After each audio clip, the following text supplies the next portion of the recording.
السلام علیکم میرے سب لسنرز، آج میں پھر سے حاضر ہوں اپنے چینل اردو ناول زلاؤٹ پر ناول ماہ دوران کے ساتھ، جس کے رائٹر ہیں سجل سعید، اور یہ اس کی 7ویں ایپیسوڈ ہے۔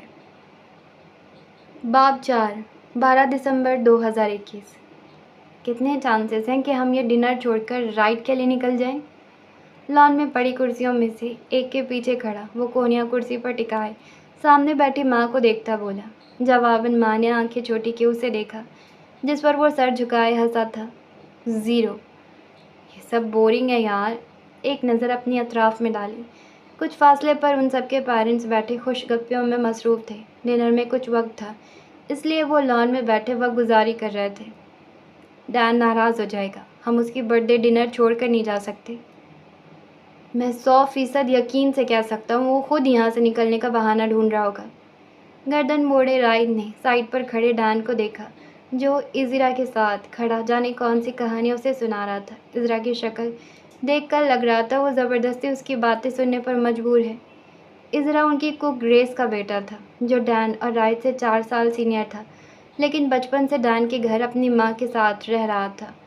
اتنے سال ایک ساتھ رہنے کے بعد وہ بالکل فیملی ممبر لگتا تھا، اور اب گریجویشن کے بعد وہ ڈان کے ڈیڈ کے ہی کمپنی میں جاب کر رہا تھا۔ رائد سے زیادہ اس کی دوستی ڈان سے تھی۔ وہ مطلب ڈان ہر وقت بیچارے ازرا کے کانوں میں گھسا رہتا، جیسے اس وقت نورے کی کسی بات پر ہلکا سا کہکا لگاتی ماں کی آواز پر۔ رائد نے نظریں واپس سامنے موڑی۔ سفید میکسی فراک پر بالوں کو کھلا چھوڑی وہ پیاری لگ رہی تھی، بالکل ویسے جیسے سیاہ آسمان پر باریک سا چاند ہو۔ مون؟ رائد کی مون۔ مسلسل اس کا کھلکھلاتا چہرہ دیکھتا وہ ہولے سے مسکرا دیا۔ ماں نے توجہ نورے سے ہٹائے اسے دیکھا۔ وہ اسے دیکھتا ہلکا سا مسکرا رہا تھا، آنکھوں میں الگ ہی چمک تھی۔ اجازت ہو تو میں یہ آنکھوں کی گفت و شنید میں حصہ لے سکتا ہوں؟ حشاش بشاش بولتا ڈان اسی کرسی پر براجمان ہوا تھا جس پر رائد کونیا ٹکائے جھکا کھڑا تھا۔ نہیں۔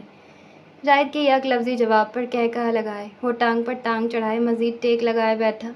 نظریں ماں کے ساتھ بیٹھی نورے پر پڑی۔ مسکراہٹ مزید گہری ہوئی تھی۔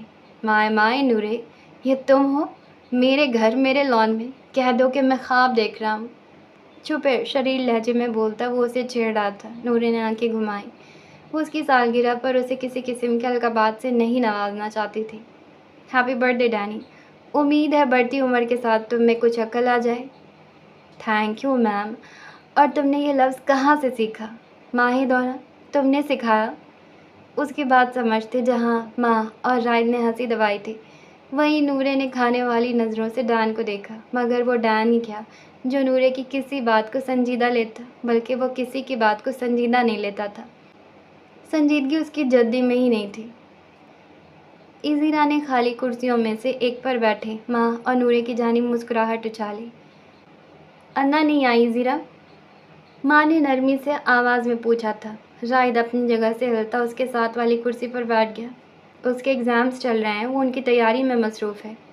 ازرا کے چہرے پر اپنی منگیتر کے ذکر پر مسکراہٹ پھیلی تھی۔ انا اس کی یونیورسٹی میں 1 سال جونیئر اسٹوڈنٹ تھی۔ کئی مہینے صرف دور دور سے دیکھنے کے بعد بالآخر رائد اور ڈان نے ازرا سے پہلے انا سے مل کر اس سے ساری بات بتا دی۔ وہ مزید ازرا کی بیچارگی کے قصے نہیں سن سکتے تھے، جس کا ایک فائدہ یہ ہوا کہ آج وہ دونوں ساتھ تھے اور انا کی یونیورسٹی ختم ہونے کے بعد شادی کا ارادہ باندھ چکے تھے۔ تمہیں یاد ہے سلطان، یہ ازرا کیسے رو رو کر ہمیں انا کے بارے میں بتایا کرتا تھا؟ 1 منٹ، میں کب رویا؟ ازرا کا منہ کھلا تھا۔ صرف اتنے سے دور ہوتے تھے رونے سے۔ رائد نے انگوٹھے اور شہادت کی انگلی کو جوڑ کر اشارہ کیا۔ میری زندگی کی سب سے بڑی غلطی تھی۔ ازرا کے چڑھے انداز پر رائد اور ڈان نے کہکہا لگایا۔ ماں دلچسپی سے انہیں سن رہی تھی، جبکہ نورے کرسی سے ٹیک لگائے فون پر مصروف ہو چکی تھی۔ تم اسے غلطی نہیں کہہ سکتے ازرا، ہماری وجہ سے آج تم انا کے ساتھ ہو، ڈان نے یاد دلایا تھا۔ اور اگر ہم چاہیں تو انا کے سامنے کوئی بھی کہانی پیش کر کے تم دونوں کا بریک اپ بھی کروا سکتے ہیں۔ رائد کی بات پر ماں نے کوہنی اس کے بازو پر ماری تھی، آنکھیں چھوٹی کے تنبیہ انداز میں دیکھا، جس پر وہ محض مسکرا دیا تھا۔ تم دونوں اب میری کوئی فرضی محبوبہ بھی لے آؤ تو کچھ نہیں کر پاؤ گے، انا مجھ پر ٹرسٹ کرتی ہے۔ یہ دونوں تمہیں تنگ کر رہے ہیں ازرا،